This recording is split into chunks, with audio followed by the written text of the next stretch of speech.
앞서 들으셨듯이 코로나19 감염 확산으로 재난지원금 지급 논의가 정치권에서 활발하게 벌어지고 있습니다.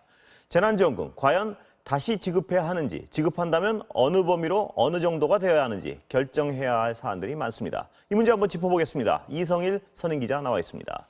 안녕하세요. 네, 안녕하십니까? 자, 2차 재난지원금 주장이 나오는 이유는 네. 1차가 효과가 있었다는 판단이 있겠죠? 네, 그렇습니다. 재난지원금 덕분에 소득 격차가 줄었다. 뭐 이런 얘기도 있습니다. 예. 이거는 뭐 일시적인 거기는 하지만요. 가장 타격을 많이 받았을 하위 계층들의 부담을 좀 덜어줬다 하면서 분명히 좀 의미가 예. 있는 거고요. 예. 가장 그 분명한 효과는 민간 소비가 늘어난 겁니다. 그 재난지원금이 지급된 4월 이후에 그 마이너스에서 소비가 이제 플러스로 이제 턴을 했고요. 이게 이제 그 이후로도 지속이 됐거든요. 그래서 6월에는 코로나 이전인 그 작년 수준을 넘어섰다 이런 얘기까지 나왔습니다. 예. 그 순수하게 재난지원금 효과만 따지면 5조 원 정도 소비가 늘었다 이런 게 정부의 계산인데요. 이거 어떻게 계산한 거냐? 그 정부가 준 지원금은 14조 원인데, 예. 뭐 예를 들어서 삼겹살을 사 먹었다 이런 예를 보면요. 어떤 사람이 재난지원금이 없었으면 삼겹살을 안 먹었을 사람이 이 돈이 나와서 사 먹었다 이렇게 되는 게 이제 5조 원이 되는 거고요.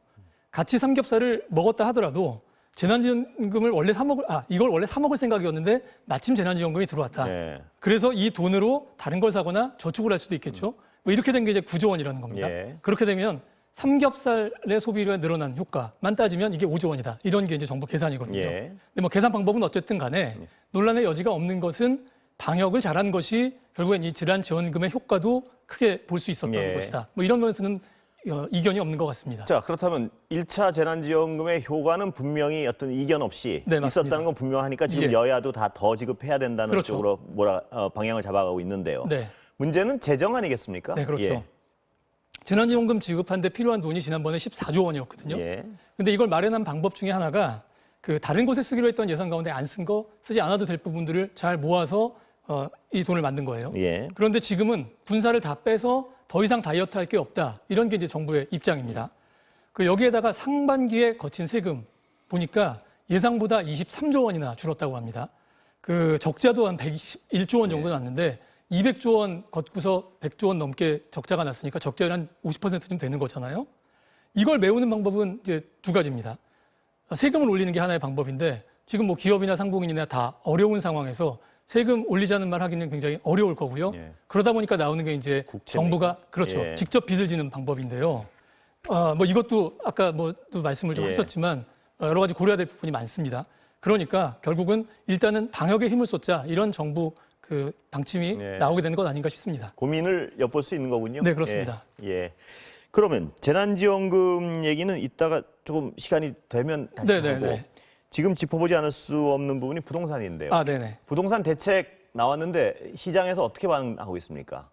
일단 좀 두 가지를 나눠볼 수 있을 것 예. 같은데요. 임대시장의 경우에는 그 임대차 3법, 그 새로운 법의 적용을 놓고서 약간 혼선이 좀 있는 예. 분위기입니다. 그 전셋값 상승세도 아직 이제 수그러들지 않고 그대로인 상황이고요. 그 정부에서 이제 효과를 이거 제대로 좀 보기 위해서는 통계를 바꿔야 되는 거 아니냐 해서 또 좀 논란이 벌어질 정도로 예. 이 부분은 아직 그 효과가 좀 나타나지 않는 상황인 예. 것 같고요. 매매 시장은 좀 다른 것 같습니다. 이 주요 시장을 중심으로 해서 상승폭이 많이 둔화가 됐고요. 특히 그 토지거래 허가 구역으로 묶인 강남 송파 지역이 좀 진정세로 이제 돌아갔다는 얘기들이 나오고 있는데 네. 이건 이제 단기적인 충격일지 아니면 좀 장기적으로 계속될 부분인지는 좀 지켜봐야 될 상황인 것 같습니다. 추세인지 보기 위해서는 더 지켜봐야 된다 이 네, 말씀이시죠? 그렇습니다. 그렇다면 갭 투자 줄었다. 네. 이거는 실질적으로 나타나고 있는 예, 현상입니까? 그거는 통계가 예, 나왔습니다. 예. 정부가 보니까 지난 7월 통계 집계해 봤더니 예. 갭 투자가 한 41%였던 것이 36%까지 줄었다. 예. 이 줄어든 것도 한 넉 달 정도 만에 처음이라고 합니다. 예. 이 정부는 이 자금 조달 계획서를 받아서 여기에 이 세입자를 두고 집을 사려는 사람들을 갭 투자하는 사람이라고 예. 이제 정의를 한 건데요.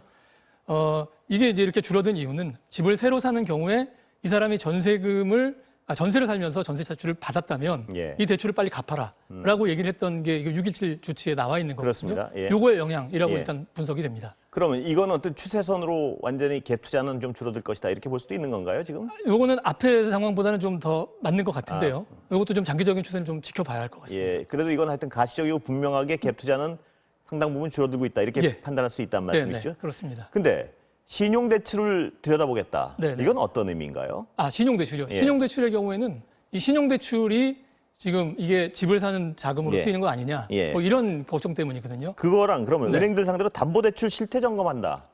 예. 그거는요. 예. 2년 전에 9.13 대책에 나왔던 얘기입니다. 예. 거기에는 이제 집을 한 채 갖고 있는 사람이 다음 두 번째 집을 샀을 때 2년 내에 첫 집을 팔겠다라는 약속을 하고 대출을 받았거든요. 예. 2년 지나고 나서 과연 이 약속 지켰는지 아. 지켜보겠다, 살펴보겠다. 예. 그리고 만약에 지키지 않았으면 대출을 회수하거나 뭐 다른 조치를 취하겠다 이런 얘기입니다. 그러면 대출을 회수할 경우에 나타나는 이후 현상이 뭐가 되나요? 그렇게 되면은 대출을 회수하게 되면은 예. 어쨌든 간에 이 집 둘 중에 하나는 팔아야 팔아야 되니까 되는 예, 예. 매물이 나오게 된다는 네네, 얘기겠죠? 그렇습니다. 예, 오늘 말씀 감사합니다. 네.